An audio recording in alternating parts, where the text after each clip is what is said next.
মুর্শিদাবাদে আবারও কংগ্রেসে ভাঙন ধরালো তৃণমূল।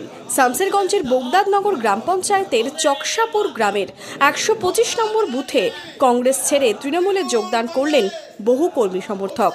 শুক্রবার সকালে শামসেরগঞ্জের বিধায়ক আমিরুল ইসলামের বাসভবনে এই যোগদান সভার আয়োজন করা হয়। যোগদানকারীদের হাতে দলীয় পতাকা তুলে দেন বিধায়ক।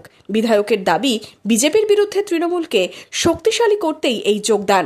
আমাদের বোগদাদনগর অঞ্চলের যে ১২৫ নম্বর বুথ চকসাপুর, আর সেখান থেকে সৌখানেক কর্মী, আমাদের মিঠুন, সাদ্দাম, রাহুল, কালাম মাস্টার, আসিফ, ইকবাল, নওশাদ, সাদেমান সাহেব, আলিম, স্বপন, এদের নেতৃত্বে ১০০ জন কর্মী কংগ্রেস ছেড়ে তৃণমূল কংগ্রেসে যোগদান করল। সাম্প্রদায়িকতার বিরুদ্ধে মমতা ব্যানার্জির নেতৃত্বে, অভিষেক ব্যানার্জির সেনাপতিত্বে লড়াই করছে বাংলার মাটিতে। এই লড়াইকে আরও তীব্র থেকে তীব্রতর করার জন্য, সংগঠিত করার জন্য তারা কংগ্রেস ছেড়ে তৃণমূল কংগ্রেসে যোগদান করবে। যোগদানকারীদের দাবি, মুখ্যমন্ত্রীর উন্নয়নে সামিল হতেই দলত্যাগ।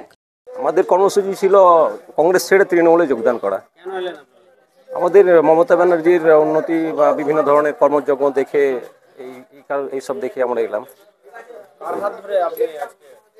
আমরা সম্ভবত এমনিতেই আমার বন্ধু আমিরুল ইসলাম মহাশয়ের অনুপ্রেরণায়, প্রচেষ্টায় আমার সঙ্গে প্রায় যোগাযোগ থাকে, তার অনুপ্রেরণাতে আমরা আসা।